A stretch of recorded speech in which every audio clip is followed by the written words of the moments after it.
Lawrence Stephen Lowry is one of Britain's best-known artists. Famous for scenes like this, his Matchstick Men in industrial Manchester.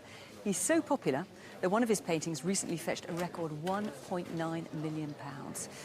But for one man, Ivan Aird, couldn't put a price on his love of matchstick men and matchstick cats and dogs, nor on the safety of his family when robbers attacked them at home.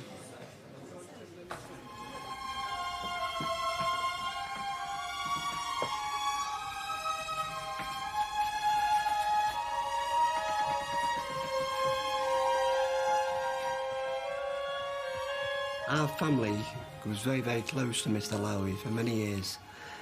I felt like he was a grandfather figure to me. He'd come back to our home and he'd be on the floor and playing games with us.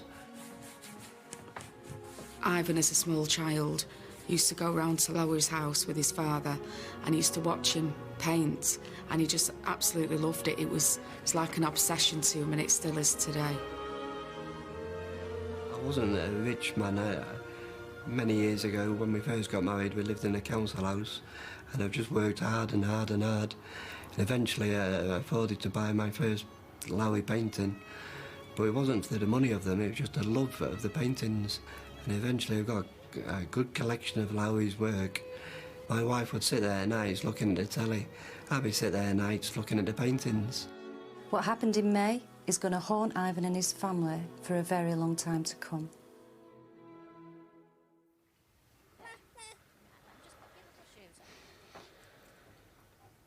Come on, sweetie, let's put your shoes on.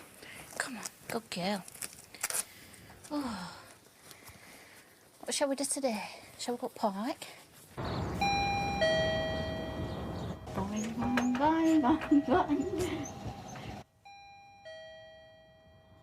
Oh. Hello? I'll be down in a minute.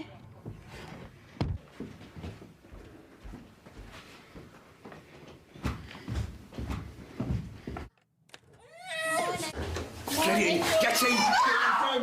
Don't you scream! Don't you scream! Get in there! Else I'll kill you! I'll kill you, kid! Get the big paintings, not just the big ones! Throw your mouth! When they were holding the knife to me and my daughter, I couldn't believe it. My little 2-year-old in my arms, and there was a life at threat.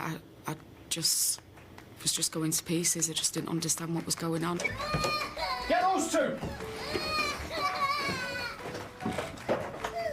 I knew my husband was upstairs, and I was hoping he could hear what was going on and he'd get help.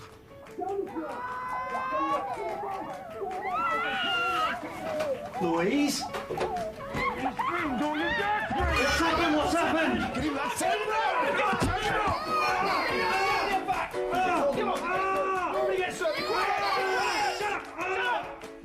I could feel the knife sticking into my back. I felt like totally hopeless. I wanted to help them both so much. I didn't really care about my own life. Scream, don't you dare scream! Come on, put the big ones, yeah? Just get the big ones, yeah? Move it, come on, get it off. Get it off, come on, let's go. Come on, let's get out, let's go.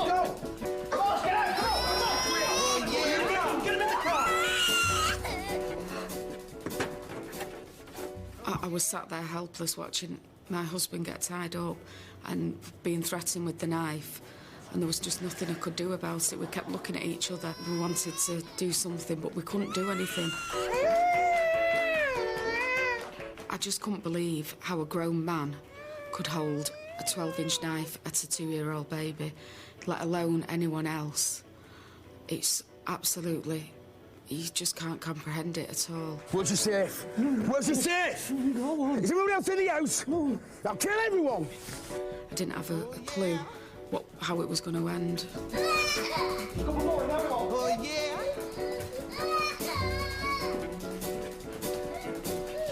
Oh, yeah? Come on, get out of here!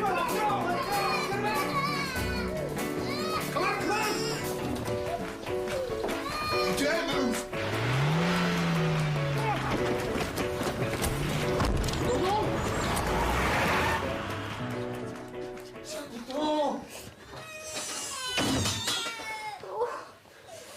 It's all right.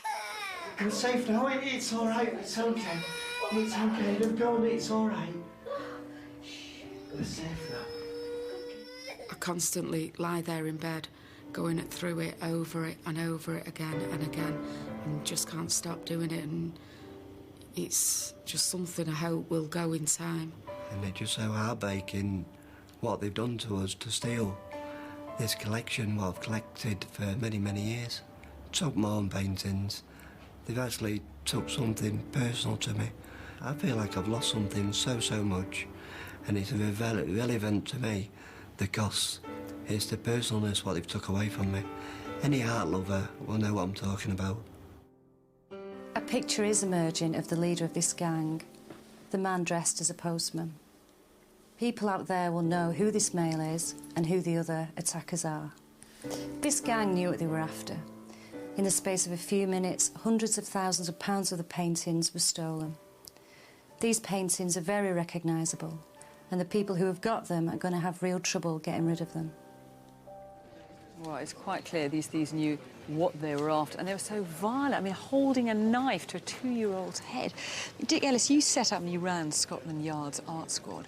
Let's talk about these paintings for a minute, because they were very valuable, weren't they? Well, they are. These are unique Lowry pictures. The Viaduct is classic Lowry with his Matchstick men, valued in the region of £700,000. The tanker entering the Tyne is a very interesting picture. It was exhibited in 1967, but Lowry never sold it. So again, it's unique to Lowry collectors. There were also sketches, and there was his palette and his brushes as well. Because Ivan was such a devotee of Lowry that he had these things. The palette and brushes is very interesting because it's such a collector's piece. It's so unique. It really can't be valued, I don't think. You couldn't put a price on it. It's a real collector's item. So what are they going to do with these pictures this game? I mean, where can they sell them? Well, they certainly can't sell them on the open market. Any person thinking of buying paintings of this value, they're going to undertake due diligence. They're going to check the painting's provenance, see where they've been, check the stolen property databases to ensure that they're not recorded. And, of course, these are recorded on those databases. I mean, I know that there were some Lowrys that were stolen before, and in the end they weren't sold on, were they? They couldn't be. Lowry is uniquely an English artist. He doesn't sell particularly well abroad, so the market is in the UK. Previously, when some Lowrys were stolen, it was just impossible for them to market the pictures, and the police received a phone call and they were recovered inside a white van parked up in Kent. Or they just couldn't get rid of them? They couldn't move So them. what are they going to do with them, then, do you think? They will have a black market value, which are pennies compared to the their actual worth. market value. And whether they will do what other criminals have done who steal art today, which is try and use that artwork to finance other criminal activities, is probably their only option. Well, if you're the gang and police think you're local from the Stockport area, you heard what Dick had to say, you might as well hand these paintings in. You will never get anything remotely approaching their value. And there's a huge reward for their recovery, though, £70,000.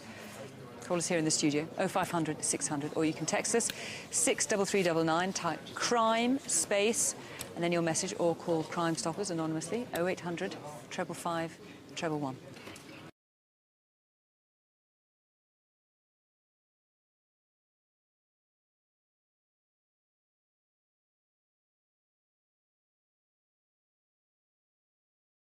My name's Helen Smythe. I was born in Dock Street on the 1st of November 1946. We lived in 86 Dock Street, and it was a 2-bedroomed, 2 up, 2 down. I had 2 sisters and 2 brothers. My father worked on the docks. He'd done the engines and he was a shunter, and he worked in the same street really. He just used to walk around the street, jump the boards, and he was in work with us. So, yeah, and we went to St Patrick's School, which is not in Shot, and that was across the road from where we lived. Next door to the school was the church, so everything we needed was on Dock Street and Pear Street. I'm Mary Kennedy, and I was born at 91 Pear Street with my mum and my granddad and my brother and my sister, and I remember my brother being born in that house. My mum worked helping out in the White Star pub, which is on the picture, and she was very friendly with the landlady, as Helen's mum was as well. My dad drank in the White Star every night. Kept it going. Kept it going, yeah. And he was in the domino team, the White Star domino team. And before we were born, the White Star had a rugby team and a football team. And we've got photos of that where all our relatives played in it, rugby at the weekend. And they won the cup, and we can show you the picture of them winning the cup at the time, which is very nice. This photograph is the rugby team from the White Star rugby team. 1919 to 1920, and it's in the backyard of the White Star pub. And they've won the cup. And most of them belong to Dock Street and Purr Street. On them, I've got 2 uncles and 2 granddads. You've got Edge, Tom Edge, and then we've got H. Bentham, that's one of my uncles. T. Bentham, yeah, Tommy Bentham. Yeah. This one here is my granddad. This is a picture of Pitt Street with the White Star in the background. And Jack Ashley, the MP of Stoke, was born and bred in Pitt Street with his family and went to St Patrick's School, and I'm sure he also drank in the White Star pub. This is a picture of the White Star Hotel celebrating a New Year's Eve. It's not long, the war was on, as you can see, someone's in the uniform. There's the landlady, Harriet. Yeah. That's my mum, Rose. That's Helen's mum, Mary Ellen. That's Ellen's auntie, Florrie. That's Ellen's uncle, Ernie. That's Tom Whelan. There's Sarah on there who lived in the White Star with Harriet, and she's got her daughter, Kay, with her.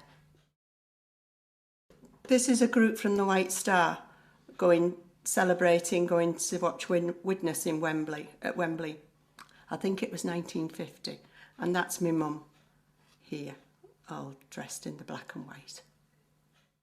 My mother used to take us to the pictures one night a week, we were lucky, and before we went out, she put bricks in the oven because the fire was always lit and we had a black grate oven. She'd put that in, and sometimes we'd put baked potatoes in. So when we come in from the pictures, we'd have our supper, and she'd wrap the brick up and put it in the bed.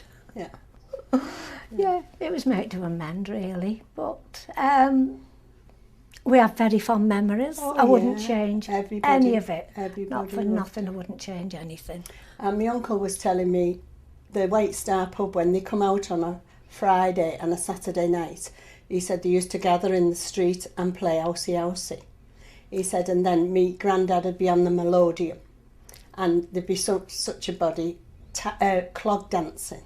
And they used to have really good fun in the street at night times. That was their entertainment. Yeah. This is the White Star pub in the background, and this is St Patrick's School, here where me and Helen went to. This is just a general photo of St Patrick's School taken one time in the playground, and there's me and Helen here together. That's Helen there, and that's me. When we finished school on the Friday, we had the weekend, and that was the best time. Saturday we'd play out all day, or we'd go to the pictures, the matinee pictures, and then we'd have to go to confession before we could go to communion the next day, because we never missed church. Church was a big thing, we never missed church. And we couldn't have anything to eat from the night before, then, in them days, till you got your communion. And I wondered why people kept fainting